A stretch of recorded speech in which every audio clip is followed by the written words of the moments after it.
hotter the conflict, the greater the triumph. A fiercest serpent may be overcome by a swarm of ants. Lead me, follow me, or get out of my way. Age wrinkles the body, quitting wrinkles the soul. Battle buddies. Battle buddies. I'm full of life right now. Tell me. Yeah, just getting to the top 30 of fucking history podcasts. Like History we did it. Pod Blast. I know, but the ranking, like we are in a ranking. We're ranked. I mean, The yeah. last time I was ranked, this is a proud moment for me, is a Star Wars X-Wing board gaming. Truly? Oh, yeah. That's actually a pretty sick flex, especially for battle buddies. Yeah. We'll take it. I was flying the TIE Phantom with with one of the shuttles and Palpatine. Oh, you don't need to say any of that. Yeah. I had just leave it at that. Oh man, coming to you live from Northern California, ladies and gentlemen. Thank you for being here. We're battle buddies. We're battle buddies. We're here. Yeah, dude, it's been fun going to the Gaul. Yeah. What's been even more fun is I've been having to find, little clips here and there for our show to give the audience some context, some visual context as to what we're saying. And you're doing a good job teaching. Thanks, because man. I'm scrolling through and I'm like, I know this, I know this. And I was able to today find the perfect clip of an army retreating and the third line being used. I saw that clip. That was awesome. We haven't talked about that yet. Yeah, shout out to the YouTube channel Invicta. We appreciate you. That's where I got that visual from. And you do, like I said, you've been doing a good job. I've been learning a lot. Thanks, man. So it's been fun, and I hope that everyone is enjoying listening as much. But welcome to Battle Buddies. We are on part 3 of Julius Caesar and the Gaul. Hi, Mom. Hello, Mother. And yeah, we're gonna, I learned something new. Is my mom was driving my grandma a couple days ago, and it turns out that we did too many dick jokes because she had to turn it off. She had it in the car. She wanted to show my grandma. She's so proud of me. She's like, Grandma, you got it. Mom, you got to look at this. And she's like, I was 3 dick jokes in. And I was like, maybe this isn't for her yet. So, I gotta say, it's a unique place to be in my life. I've been combing through a lot of our material, just trying to get make some bite-sized clips for the people. It's what the people want. And you and I do there's a lot of homoeroticism going on in our... We're comfortable in who we are. We are, absolutely. Yeah. I'm also pro homoeroticism. Yeah, absolutely. I would genuinely love to go to a drag show. Drag shows are great. Have you been? Absolutely. Is it a blast? It's so much fun. Everyone's just like on cloud 9. You don't know this, but this is how I got my second job ever. Was not drag shows, but going to gay bars. Nice. Yeah. Wait, what do you mean? You need to... It was just because I was under 21, but I could get into a gay bar, and a couple of the guys liked me, and so they would give me some drinks there. I love it. And then I was like, hey, I also need a job. I'm new in town. And so then I got to work at a movie theater.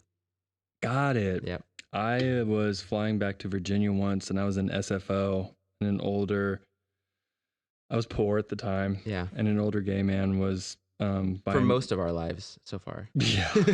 An older gay man was buying me drinks and was just like, every time he was getting another round, he was like, another one for my friend here. And he put his hand on his shoulder, and I was like, free drinks or free? This feels good. Yeah. Like, usually I'm the person who goes to a bar and I'm like trying to hit on women. Yeah. And like, women don't come to me and be like, hey, you have nice eyes. Can I buy you a drink? I'd love to talk to you. For another person to do that to me feels good. It's flattering. Yeah. Yeah. Battle buddies. Battle buddies. So we'll go back to the battles. All right, let's jump on into it. Do we want to do it previously? Yeah, I got a recap this time. So to recap what's just happened, Caesar just beat Ariovistus, put his troops away for the winter, and held court in Cisalpine Gaul, whose lieutenant Labius sent dispatches from his camp reporting that Gauls are starting to gather forces because 1, don't love the Germans, including the Gauls, and 2, really don't love the Roman army staying the whole winter and forever. That's kind of what's happened so far. So Caesar has waved his dick around and has hurt a lot of people. And with his dick. Yeah, so the Gauls are, for the first time, the context, we kind of talked about it earlier, but the Gauls are many tribes at this point. It's confusing when you try to get into it and like really try to set in stone. Like, is it just the Idui and the Arvini, or is there a lot? There's a lots, and they're tribal. They battle all the time. That's how they like get hired as mercenaries, and that's just their way of life.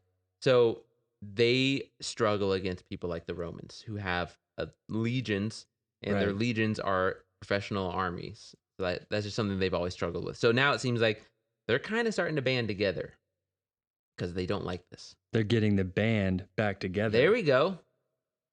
Little Last Waltz. Do you like that movie? Did you know? No, I'm not going to go into it yet, but One of our episodes you do talk I? about the Last Waltz. Do I? No, that doesn't sound like me. Kevin, like, it's kind of like the 8 degrees of Kevin Bacon, where depending on what sentence or conversation you have with Kevin, it is like most likely going to work its way back to the Last Waltz. The band is the best band ever. The band. The band. We just called ourselves the band. That's a quote from The Last Waltz. Were they on cocaine? So much. Martin Scorsese had he had a mountain of cocaine behind them. Here's a little fun fact. One fun fact. I'll give you one little nugget. And that was Neil Young when he's playing Helplessly Hoping or something, one of his little songs that are great. And he had just gotten off the airplane. And so they put him backstage and they just gave him a bunch of cocaine. And then they threw him out on the stage without checking his nose first. And so he has a giant rock of cocaine in his nose. And he's trying to play, but he has a big nose and big nostrils. So they had to go in, because this is 35 millimeter print, and they had to color the little rock of cocaine green to look like a booger. Wow. There is something, cocaine, I don't know. I wonder if it loses its allure if you just don't have to pay for it and there's mounds of it. Yeah. Like, it's good that when you're poor, you're like, oh, I can't afford it No one anymore. can. I'm done. Isn't that Robin Williams joke when he used to do like edgy stand-up? Was like, cocaine's a cool thing if you're rich and don't want to be rich anymore. For sure. Yeah. It is a rich man's drug. Okay, so let's go back in. Let's go away from the hard drugs. So Caesar breaks camp and head to the Belgae. The Belgae and the Germans appear to be working together, and the numbers are wacky. If you don't remember or if you haven't listened to our Spartan stuff, ancient forces, we don't really know how accurate the numbers are. But we're just going to take it for what it is. They say that it's like 300,000, which seems like an awful lot. Caesar, with his Gallic pal Davidicus, who we met last episode, he came up with a plan to not fight all of them at the same time by laying waste to fields and general bad news stuff. Caesar fortified his supply line on the river Exona and left Tityrus to build a rampart. So again, we have this building thing that these Romans are known for. So basically, Caesar hears about the number of troops that the Gallic people and the Germans. Side note, we have to decide: are we calling them, because they're the Gaul, and I've heard it both ways. You can say Gallic or you can say Gaelic. Which one do you want to go with? I just want to choose one and not worry about it. I like Gallic because it sounds like we're in Boston saying I want some Gallic on my fries. Oh, there we go. You like some them Gallic apples? fries. all right. Okay, so basically, yeah, Caesar is doing some not great things. He's not making friends right now, but he can't fight all these troops at once. So he's trying to just mess with their supplies. Near this camp in a town called Bibrax, which if you play Civilization 6 is a town that you get to settle, which is fun. The Belgae attack. And we get an insight into how the Gallic method of war. So they encircle the area, throw stones. I'm not sure how stones is translated there. And create a tortoise roof, which I think is when you put the shields and you put some wood above you as you walk. And then undermine the wall and gate. So I imagine that you're chopping and generally just attacking whatever the rampart is. In this case, a message gets out that unless Caesar helps, they are doomed. Again, this is that trope. Caesar has to help, because if he doesn't, they're doomed. Caesar goes, relieves the town, and sets up for a battle. Interestingly, Caesar refrains from a formal battle because he isn't sure his men are as brave and strong as the Belgae. But after some skirmishes, he found that they were equal. So this is one of those interesting moments where Caesar is questioning his troops versus these Gallic troops. The Belgae are supposed to be the most brave of the Gauls, and he's in this narrative is like, I don't know if my troops can handle them. Like, they are terrifying, and we may not want to fight them at all. Interesting. But, yeah, it is interesting that he writes that down, just like, because this report's going to be read back in Rome to the masses. And I guess at the end of the day... He's actually explaining some shortcomings? Yeah, but I mean, it's Caesar, so at the end it's like, his dick was big enough after all, kind of thing. Like, and so... Damn, I said this episode was going to be no dick jokes. That's what I said in my head. You've already messed that up. Yeah. All right, you said it in my mind, I was like, sorry, Grandma. I'm sorry, Grandma. Hope you're proud of me. Is your grandma like a super wholesome, like every other grandma? She's awesome. Like, very doesn't want to hear the word dick? Yeah, I don't think so. Bet she can count how many times she's heard the word dick. Yeah, I don't. Although, our grandmas put on a nice face, but they grew up in some rough times. Fair. They were young ones. We've heard news stories of like potential fights that they've been in and stuff. Fist fights? Yeah, I like it. Interesting. She can handle the word dick. Yeah, yeah, she's fine.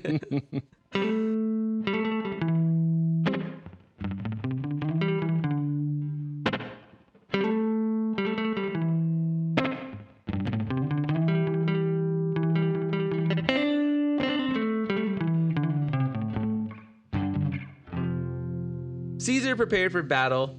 He formed his line on a hill with steep cliffs on one side and a huge trench his men dug on the other. Is he going up this hill? So the town is kind of on the hill, right? Okay. And so he went to relieve the town and get ready for the battle. The cavalry's out, they're skirmishing, and he's like, all right, these Belgae are fearsome and they're brave. I think we could take them. And the Romans, Dan Carlin talks about this a lot, they are half soldier and half builder, construction worker. And so there's like a cliff, a natural cliff on one side, and then the other side there's not. And so he spends his time and effort having them dig in a giant trench. Sounds horrible. Yeah, right? As an enlisted guy, you're like, horrible. Fuck, that's me. That's my job. And I have been thinking about that. Whose job is it to dig the trench? Is it like the slave? Is it the enlisted dude? Like, yeah, what was it that you said? You need hostages and slaves? Yep. Them? They're probably them. but you are... man, I'm thinking about just the logistics of all that. Yes. There are people staying up just like on fire watch while people dig. Yep. It's like a whole, oh man, I'm getting exhausted thinking about it. Oh, it would be so tiring. And the whole time, like, we can get bum rushed because they call it, the term is, we're going to talk about it a little bit later, but the term is storm that they use all the time. Interesting. Especially in this book, the term storm comes up all the time. And email us at battlebuddiespod@gmail.com if you are at any way an expert in ancient warfare, because Caesar, I only have this one translation and he uses the word storm all the time. And I don't know if that's the actual term, like if it means anything else, but basically what I get from it is that it's your blitzkrieg. Like, it is the troops going in all out ambush and we're going to win or we're going to lose kind of thing.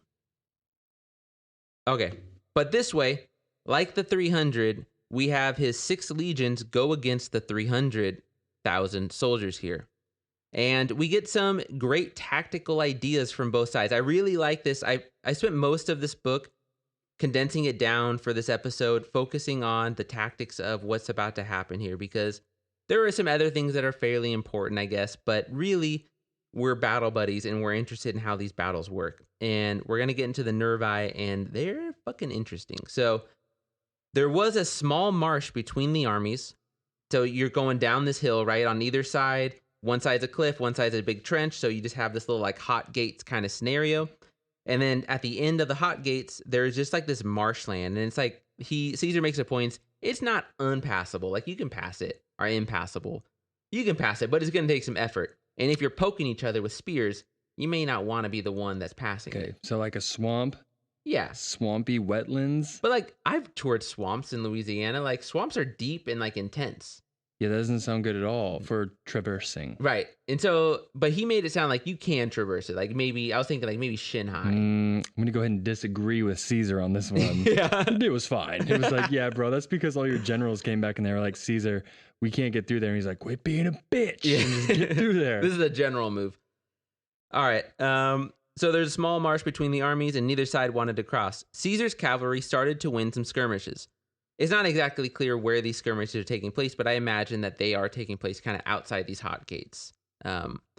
So Caesar began to pull back up the hill. Caesar's smart, and this is where one of the tactical decisions that I think that he's really good at. He doesn't press his advantage if he doesn't think he can. So he's kind of winning the cavalry in exchange for the day. And as we go through all of these battles, they almost always have multiple days of cavalry skirmishes before the actual confrontation. So he's winning it. So he's like, fuck it, we'll go back and we'll camp for the night, and then we'll come back tomorrow. The Gaul pivoted hard to reach the Exona River. See, the river was behind Caesar's camp. So if the Gauls could break Tityrus's fort, which is that rampart he just built, they could storm Caesar. There's that term storm again that we're going to see. Or at least ruin his supply line. The fight seemed brutal. The missiles killed so many Gauls trying to cross that they began crossing on the corpses of their comrades. But as they couldn't get a foothold across the river, or they couldn't also bait Caesar to charge them, the Gaul began to go home. Basically, they needed to get ready for Caesar invading their own territories. So there we get like a little bit of a tactical, just an interesting take. So to recap, Caesar's not pressing his advantage from the cavalry skirmishes, so he starts going back. The Gaul are like, fuck, we've lost the war. We've lost the battle today. We should do something crazy to try to get a win out of this. So they start trying to storm around. They start trying to charge around to storm. And they can't get across the river because they're getting hit with just all those javelins that we've talked about from the first episode. So also, do we know like what's this? When you say river, that is one of the big debates. Of like, how big are these rivers at the times that they're crossing? Gotcha. Caesar makes a point that he's talked about it multiple times with crossing the rivers, that they're not dumb about crossing rivers. Like both sides, Caesar talks about how the Romans can build bridges in a day. So like they can do that. And he talks about the Gauls more of like trying to forward, like they can forward a river as they go. Like one guy goes out, like lays down his shield, the next guy goes out. That's kind of how I imagine it. And they can forward the river enough for them to walk out. So it's not like either side is dumb about it. So they wouldn't cross, in my mind, unless it was a passable river. Sure. But the idea of them like crossing over their friends' dead bodies to make a ford and they still can't get across is wild. Brutal. Yes.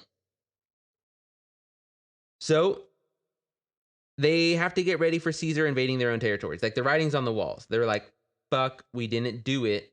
Now Caesar's going to try to conquer all of us. Like we are a bunch of Gauls and a bunch of Germans all banded together. It didn't work out. So we are all fucked. So they all kind of start heading back. Caesar doesn't let them go. And they go through the rear guard. So the rear guard, to recap, is usually, and you can help, can you explain a little bit about like what the rear guard is, or like how a rear guard works from your understanding? Or like, do you guys have that in like modern military? Like, do you guys have rear guards? Rear guard. No? Okay, I thought this would be like yeah, let me tell you about the rear guard. So within the context of ancient warfare, no. That's interesting because like in ancient warfare, it's all over the place. But I guess it makes sense because they're poking each other. I understand covering from the rear, but I wouldn't necessarily know like a rear guard. Because you have guns, huh?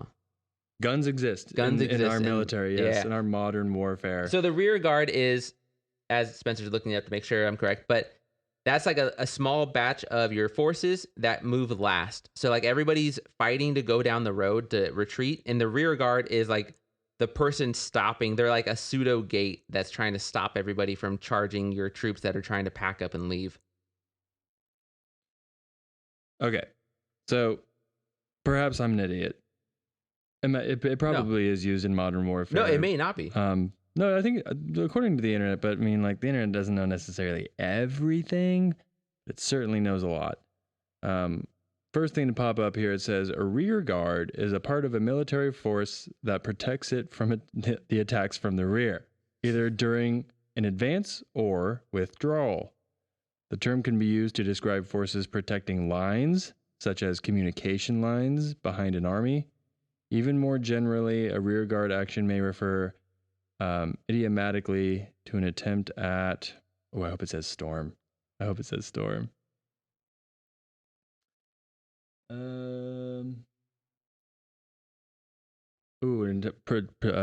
Preventing something through it is likely late to be prevented. Okay. So that's the way you're explaining it. Yeah, absolutely. Yeah. So the rear guard, the troops who cover the escape, they got hit hard. 4 miles for the entire day. Caesar attacks them until the sun goes down, he says. The tactics don't end there, though. Caesar marched hard. And by that, I think it means that there's like a set amount of marching that you can expect your soldiers to do in a day. We marched so hard. Yeah, and Caesar's like, we're going to march a little harder than that. Which I'm sure everybody loves. So Caesar marched hard, or as he calls it, a forced march. That's the term he uses a lot. It's a forced march. Okay. And the Novidiums, so that's who he's trying to like capture, right? He couldn't storm it, which is who he wanted to storm. So his army quickly built siege towers, and the Gauls had never seen these before, and they surrendered. This will happen a couple times in this book. Basically, what happens is that they either form a fortress, like a rampart kind of thing, like a fort, or they go into a town. And so I think this one's a town, Novidium. And they're like, all right, you can't fuck with us anymore, Caesar. And then so Caesar will build like a literal siege tower.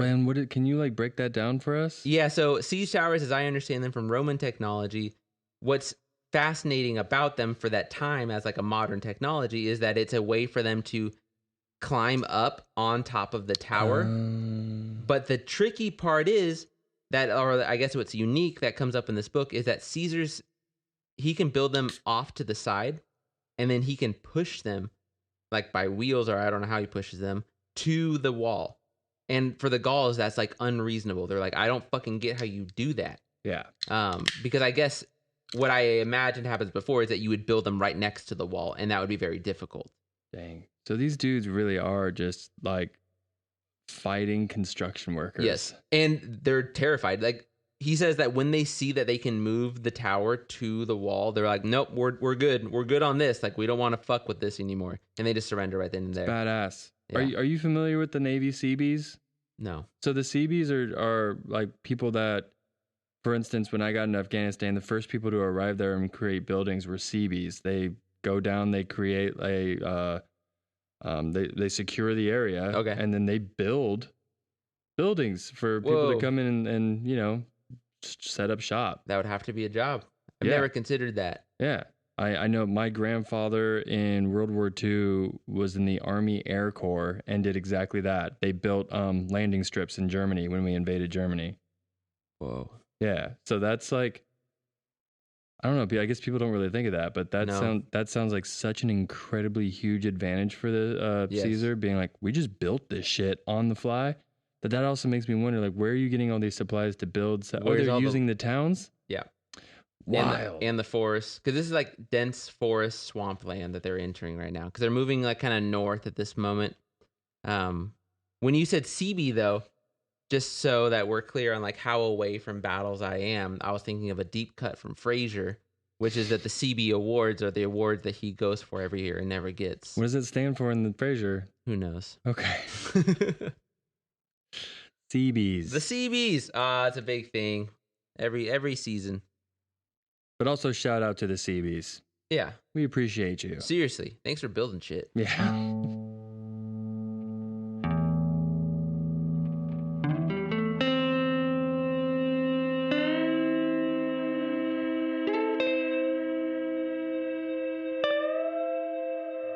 Okay, so after some yada yada yada stuff of Caesar going through Gaul, we learn of the Nervii. The Nervii are dope. You're gonna like these guys. This is where I think I was rewatching some of the clips you posted of like the druids and stuff, and we're talking about them. Mm-hmm. The Nervii kind of seem kind of druid-like in how D&D uses them. What is a Nervii? Nervii is a Gaul. It's a Gallic tribe. How do you spell this Nervii you speak of? Nervii. So here's my sentence for the Nervii. These folk are crazy interesting. Like the Romans, they focus on infantry. So a lot of the Gauls have cavalry, right? That's where Caesar's getting his cavalry from Cisalpine Gaul at this moment. Mm-hmm. But they don't rely on cavalry at all. The Nervii don't. That's not all. So they fortify their lands by cutting young trees, planting big briars inside of them, and then they create these like low branches and narrow roads so that the cavalry can't storm them or attack them. So again, so they chop half of a young tree when it's growing. so that the young trees grow together and form like a canopy. Interesting. And then they planted inside them to make them grow that way these thick ass briars so that the horses can't go. That's and like, badass. yeah, it's awesome. Yeah. That seems very druid like in how like the modern sense of druid, like one with nature. Like yeah. that's a good understanding of nature if you can do shit like that. Yeah. There's some interesting things coming up here, Kevin, about the Nervii. I'm seeing like the bravest of the brave. They are seriously so fucking brave. Nervii. And it's saying here on the internet that like Caesar was one of the first people to mention the Nervii. Oh, really? That's what it's saying. Caesar's pretty deep. If we're thinking like Heart of Darkness, he's pretty deep into the darkness at this point. Because this isn't the Cisalpine Gaul that like the Romans are used to at this moment. And this isn't like the Helvetii and stuff that they've heard about. This is the Nervii. This is the swamp, marsh, thick forest where like the hearts of men are corrupted. Okay, so if you're watching this as a cartoon as a child, by the time they get to the Nervii, you're like, I need to go outside and play now. Yeah. Like it's like dark and not fun to watch. Yeah, like their eyes are red and kind of have like that glow as they move kind of thing. Okay. I've never heard of Nervii. Yeah. So, unfortunately, the Nervii got some bad intel that they could ambush Caesar's group. So Caesar's group's like on a march right now, and they got some intel. It's a little confusing, but the basic intel is that if they ambush this group, they could fucking just ransack most of the supply caravans. And it turns out that intel was not good. So the ambush wasn't what the Gaul wanted because it was all of Caesar's men. It wasn't some of Caesar's men like they thought. They thought it was going to be like a forward scouting mission that they were going to set up a camp because Caesar was doing this a lot. Like he was sending out like a forward scouting party. They would set up a camp, so they would have to have a lot of the supplies you were asking about. And the Nervii are like, we got the intel from some of those Gaul cavalry that Caesar has, and we're going to go fucking ambush them. But turns out all of Caesar was on the move at that moment. Bad intel, huh? But it was still brutal. So Caesar tried to do many things at once to survive the assault. And the assault's fucking crazy to go through. Basically, they're like all in a line, they're walking, and out of these thick-ass briars, you just get like these waves of Nervii just ready to fucking go. And they're like, we're already here, we may as well fight. And Caesar has to like, he talks about trying to, you know, as a general, get the horn going of like, we're under attack and you should probably get ready for it. And trying to like talk to his main officers and like fucking find his 10th Legion, like his dudes who are going to solve this for him. He's just like, where are my guys? Like, I need my dudes to figure this out. It's not going well. So Caesar made note that he did take the time to speak to the 10th Legion before trusting men to do what must be done, which is interesting. So as they're traveling, the men aren't traveling in their right companies because they're doing different jobs. So I guess that would kind of mean that as they're setting up these camps and like cutting down lumber, it's kind of a mixed bag of who's doing it. Probably like who drew the short straw that day in each company. Fun. But he says like he's like, my dudes are a professional army and they know what needs to be done. They don't need to go running for their company commander. Like they can do this. And so they all kind of just form up ranks with whoever they're with, even though they're not trained with that guy. And they're just trying to hold their line. But he did talk to the 10th Legion, which is important for him. One interesting moment was that all the men being able to form rank and fight, even when they weren't in the correct company. Now, I wanted to hear a little bit from you on that. To me, that seems like a huge deal. Yeah. That they could do that because I just like, even if a student goes to the wrong classroom for like an hour, it's just a fucking mess. Like they're not doing well. The teacher's not doing well. The idea of them like being able to go to another troop and like, no, we hold our phalanx shield a little bit higher here. And like them being like, okay, that's not a big deal because I'm flexible. Like I can't imagine like them all being cool with that. Well, I mean, that's what the military is, man. Yeah. What did we used to say in the Marines, like semper gumby, always flexible. Oh, really? Yeah. Like, I don't know. That's the whole reason is that across the board, depending on when I went to boot camp and when somebody else went to boot camp, we all learned pretty much the same shit. Right. And, you know, uniformity is a thing that's even in like the art of war. Yeah, that's like true. Learning how to march is in the art of war. You know, there's a reason that you don't look at yourself as the individual. You look at yourself as like a part of a fighting force. Okay. And so whatever you got to do to help the team, is what you're going to do. It's the complete opposite of professional sports. Yeah. So like when you see LeBron James on the Lakers, LeBron James cares about LeBron James's stats. Sure. I mean, He's a basketball player. Obviously in the playoffs, he's going to be like, oh, it's the team. But like during the regular season, like you want to be on ESPN for the top 10. Oh, okay. You know what I'm saying? Yeah, absolutely. But for the most part, like the military is like, I mean, you hear all these brave stories about dudes, you know, throwing themselves on grenades to help the other people survive because you are a part of something bigger than yourself. Dude, that's one of the more metal lines of the movie The Avengers when Captain America talks to Iron Man. He's like, "You're not the one to lay on the barbed wire." And I was like, that's a deep cut line right there. And Captain America was in the military, right? He was. Yeah.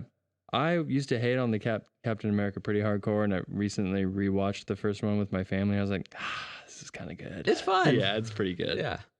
It speaks to their discipline. The ambush also made it impossible to know where to set up the reserve troops. This is a big deal because Caesar's been winning most of these conflicts, as he describes them, because of his reserve troops.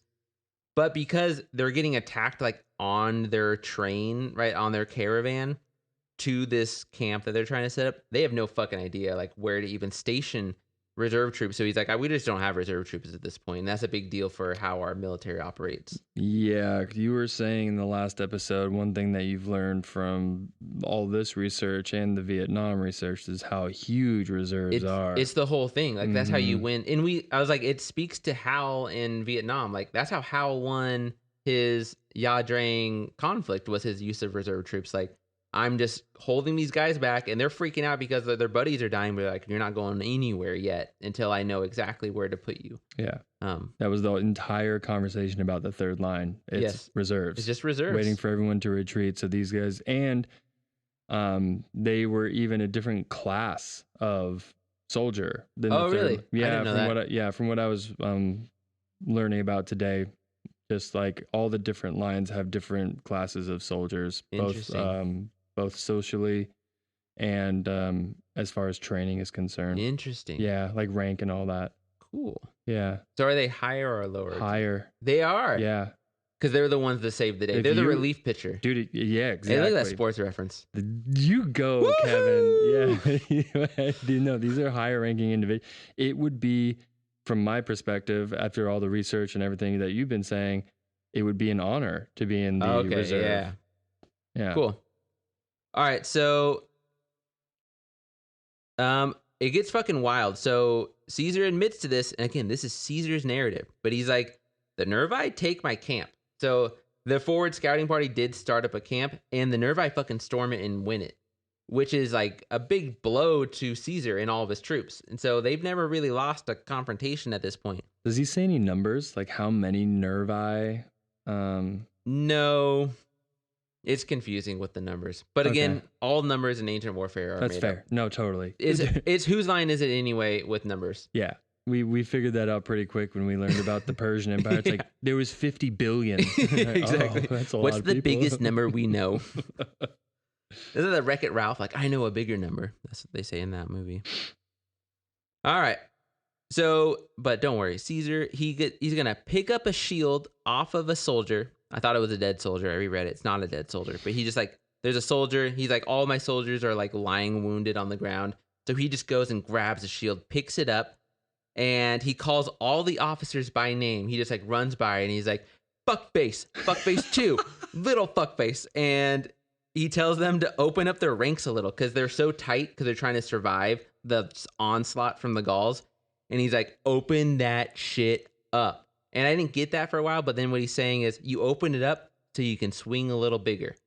Open the pit up, dude. Open the pit up. Open up the pit. Open up the floodgates. Dude, that's jacking me up. I wish I was at a concert right now. Right? I was like, this I like it. If you have to be in a war, this is like the game respects game moment where like this is punk rock as fuck. It is. They're like, open it up. Like, we're doing it or we're not doing it. I'm just right hearing fucking now. I'm just hearing drums. Exactly. Oh man. So they open it up so that they can essentially swing their swords a little bit harder than they were swinging them. Smart. That's interesting. So let me ask then, and then let's kind of break this down for a second. He's needing to go by and say opening up the ranks because they're so reverting to their training that they wouldn't have the wherewithal to just do that automatically? That's definitely what he's saying. He's saying that they're like, it's a, we're getting run over, we're getting stormed, and that's bad. Stormed is the worst thing for us. So in order to survive it, they are just closed up, trying to protect themselves against missiles. We don't know exactly all of the missiles that they're using, but we know that they've talked about archers before. They've talked about javelins and darts and stones. Like, the Gaul just seemed to like, what's around me that I can fucking use to make lethal. And they talk about it in this book, but they make a point of like, we're bigger than you Romans. And like, that's like a big point, is like, they're just bigger than the Romans. And so like, things are more lethal in their hands than the Romans' hands, which I find interesting. These are harder people than those sissy Romans. Yep. Caesar started connecting his forces together to resist. The 10th Legion, we talked about 10th Legion last episode. 10th Legion, these are his boys. Like, 10th Legion, they are it. They started taking the enemy camp. So they're like, oh, the Nervii are overextended taking our camp. We're going to fucking take their camp. Like, I know that that's the right move to do. So then they go and take the enemy camp. And then when they see that Caesar's in trouble, they're like, well, we love this dude's dick. So then they sprint as hard as they can over to Caesar. Sorry, Grandma. Sorry, Grandma. All right, things turn to safety, but the Gauls are brave. And I like this part. So, like, essentially Caesar's saying, like, things are starting to go our way. Like, we are forming our ranks. We are kind of figuring this out.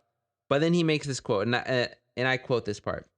The enemy, even in utter despair of safety, displayed such great courage that when the front ranks had fallen, the next stood upon the fallen bodies and fought from them.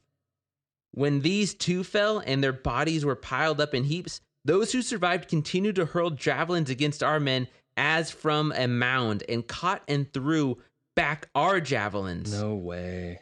Right? That's crazy. That's a wild way to end. Like, they're losing. They're like, oh, we're starting to lose. Fuck it. We're going to just go all out right here. This is where we stand. And they were catching the javelins. Yeah, that's epic. Ooh, This sounds like some samurai shit. It does. Yeah. It's wild. And the imagery of just standing on mounds of bodies while doing all of this just sounds like some straight like glam metal. Yeah. Like, right. Oh, yep. But an interesting point on this is that, so they're so brave. They're doing such a good thing trying to fight against this Roman army. But because they're so, as a people, devoted to it, they essentially committed genocide against themselves. Like, the Nervii are gone after this. And it really made me pause for a second. Like, was that the right call then? Or should they have surrendered earlier? Like, I get that they're so brave, but when it starts to lose and you see the Romans start to rank up and you're like, they got that third line back. We've never made it to the third line. I don't know. Is this a case of some people would prefer to be dead than captured or lose? I guess so. I mean, wouldn't you argue that Japan was like that in the Battle of Leyte Gulf? Absolutely. With the kamikazes.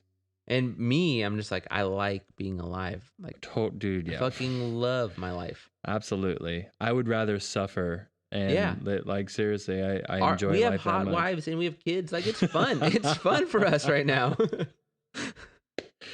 Yes. Yeah. We are walking Judd Apatow movies. Yeah. Mm-hmm. Yeah. We have good looking wives. It's weird. We're like the king of queens. Yeah.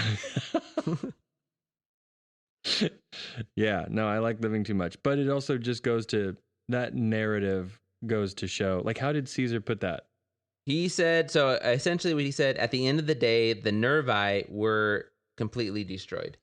So it sounds like in his mind, this is him being like, they're stupid, blah, blah, blah, blah, blah, because they just ended up losing. No, he's like proud of them. Okay, for so it. he's giving them like props. Yeah, he respects those that surrender and he's gracious to those that surrender. But the Nervii, I think he holds them with an amount of respect because he doesn't really condemn them for it. And he talks about like, they went from like 300 senators or whatever their little tribal political party is to 3. he's like they're gone. Like they have no political structure at the end of this day. And again, it ends with like the few that do survive. They go to like a nearby town and they meet up with some other Gauls, and Caesar's like, you guys got to surrender. And they don't want to surrender. So Caesar builds another siege tower, and they're like, that siege tower is too far away. And then he just starts pushing it forward, like, nope, buck that. We do have no idea how you're doing that. And so then they surrender right then and there. But they only surrender 2/3 of their weapons. So then they try to attack and it doesn't work. So their Rome's technology was just too much. Yes. And that goes to the guns, germs, and steel stuff. Like, if they've had more time to sit around and fucking, like, think about things. Boredom. Yep. And that's, if the other tribe, if Gauls are forced to do hunter-gatherer shit all the time, they're going to be really good at what they do, but they're not innovating. Right. And that's going to kill them in the end. If you get really good at living and surviving, and you got that nailed down pat, you were going to come up with good ways to fuck people up. Yeah, right? Yeah, totally. That and like creating games. Yes. Like boredom on human beings is an interesting thing. It is. It's literally why we have this podcast. It is. Boredom. You know what's hard is like cracking down on kids for playing chess on their phones. I'm like, I'm really happy you're playing chess on your at phone. school? Yeah. That's dope. It is. That is the coolest story I've ever heard. Yeah. It's an epidemic right now. Chess. Yeah. My school, the district banned chess.com. Like, you guys suck. Like, are you serious? Yeah, it's real. You heard it here, folks. Yep. The real battle is school districts banning educational websites.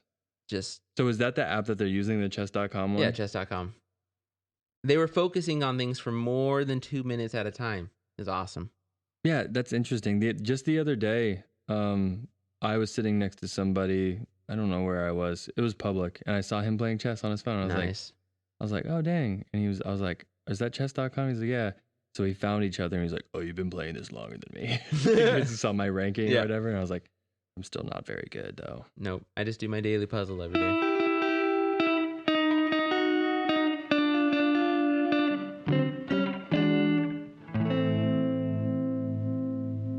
All right, well, that's all of book 2. Book 2 is wacky. Got some tactics. That is fun tactics. The Nervii. Nervii no more. Nervii no more. Nervii no more. If you guys look up, I'll put some some pictures in between us of the Nervii. Just like a butt. There is not a lot of pictures of the Nervii. There's I imagine. There's not a lot of representation. You know what's interesting is they could not exist. Like, Caesar could have made all of it up. I don't think he did, though. He has a lot of, like, so I was learning, we didn't talk about the term, but in the last episode, one of the leaders of some of his troops were called, like, quaestors or something like that. Quaestors. And so I was looking them up. They're essentially like Roman auditors. Oh, no. And so, like, there are people that are like, are you sure that's what happened? Are we getting quaestered right now? Yeah. You imagine that, like, your troop is, like, getting ready for war, and you have this guy, like, how many are you? 50. I only count 45. Interesting, writing that down. Oh, here come the fucking quaestors again. Yeah. That's funny. Yeah, so interesting. So you said there's how many books that there's 7 books. 7. And we're doing all 7, yeah? Yeah. We're gonna get into it. Yep. Woo-wee. Well, this was fun. We'll probably be recording again next week. Yes. If so, like, I think we're gonna do an at ease. Oh, cool. We're gonna. Kevin wants a break. I actually don't want a break. I just want to talk about what's going on. The world has been, like, getting fucking crazy. The world is changing. And no one's talking about, besides on, like, Improve Your News, no one's talking about fucking Sudan. And, like, I want to get into that a little bit. Okay, dude. Yeah. Yeah. Your boy Dan Carlin's really against talking about things happening currently. I know. You're not supposed to. You're supposed to let time happen. Hey, dude, give us some props. We haven't talked about Ukraine. Like, we've talked about Ukraine once. Yeah. And it wasn't even really Ukraine. It was over the Black Sea. Was that? Yeah, the Black Sea stuff. Yeah, but that wasn't even Ukraine. Nope. That was sure more wasn't. about us being fucking crazy. It was just about farts. And Mission Impossible. I'm super down to get into some current affairs stuff. but I do like all this Julius Caesar. I'm actually like really into all this Julius Caesar stuff. Yes, Julius Caesar's wild. Like, you kind of get sold on him a little bit. Like, at the first, you're like, all right, Julius, like, you had to go there and kill them. If I'm being completely honest, I'm flipping back and forth the entire time. Like, I don't know if I want this motherfucker to die or not. Truly. Yeah. Like, I don't know if he's my hero. Like, I don't know if I'm rooting for him. Yeah, it's wild. But I can't remember, say I am. historical figures don't have to be your heroes. That's a good clip. Refer to our earlier clip. Yeah, go check out our Instagram, folks. We've been making some cool little bite-sized content for you. Yeah. And I'm only going to be making more. I'm just combing through all that stuff. Yeah, and you put like timestamps in it. We're getting pretty legit. Yeah. We're number 30 on the History Podcast. We are 4 spots away from Dan Carlin. That's wild to me. We are on the same. We're rubbing elbows with all the big boys out there. You guys, I didn't want to just like spoil this, but Dan Carlin has read our name. That's true. We're pretty sure of that. Technically, that's true. Yeah, that's wild to me. It's cool to be a part of this little group of people who do a very niche thing. Yes. Oh, and some of the names are really good. Let's Talk About Myths, baby, is a great name for a podcast. They're doing well on purpose. Like, they're doing awesome. Yeah. I was thinking if ever like somebody trademarks or copyrights Battle Buddies, we should just call ourselves Mama's Boys or something like that. That's nice. Right? I thought we were going to do Battle Buddies Pod as the copyright. I don't know. Whatever works is Battle fine. Buddies is copyright. I looked it up yesterday. And then thank you for answering that. That website's interesting. They ask you to please, for the love of God, log out because they only have so much like ability to comb through all the data. Bandwidth and stuff? And they need you to free up their search engine. Interesting. Yeah. So don't fuck it up for everybody. Yeah, we got some exciting stuff going on here, you guys. We have more ideas. Kevin and I put a lot of, truly, when I'm at work, I'm just wishing I was doing this. Yep. So, that's very true. And thank you to all the love. I've been like posting more of our stuff, and like lots of friends from like college and stuff cool. like hitting me up and like, dude, this is awesome. So thank you to everybody. Same. Appreciate it. People from high school have been starting to Cool. creep around the corners, and they're like, podcast. My buddy texted me the other day, and he said, "So druids are just goth girls who are prone to tripping?" Tripping each other. So that was funny. But yeah, Kevin is going to take us through Julius Caesar and the Gaul, just so we don't have to go back to it. And it's going to be a fun thing to refer to. And then next we are going to, I'll give you a little hint of where we're going next for me.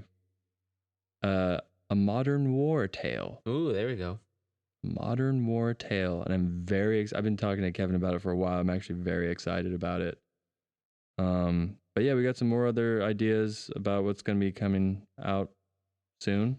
And do us a favor, and if you haven't already, like, rate our stuff. Yeah. On whatever streaming service that you do it on, rate and review if you can. And then tell a human being you listen to this, and if you think that they would enjoy it, spread the word. If you have like an uncle who's a veteran, or a grandpa, or a dad, or a brother, veterans have been seeming to enjoy this. Or sister. Thank you, Kevin, for being inclusive. But yeah, spread the word for people who you think would enjoy it. That would mean the world to us, truly. Yeah. And then I don't have to go back to school to get my credential. There you go. Grab your friends' phones. Yeah. And follow us. We got to get... We've been doing that. It's Battle Buddies Army. There we go. Just get out there, Battle pull out Buddies people's phones and Brigade. subscribe for them. The Battle Buddies Brigade's way cooler. That's way cooler. So we will see you next week for probably some Addy stuff, if not Julius Caesar stuff. We love you and appreciate you. Bonsai.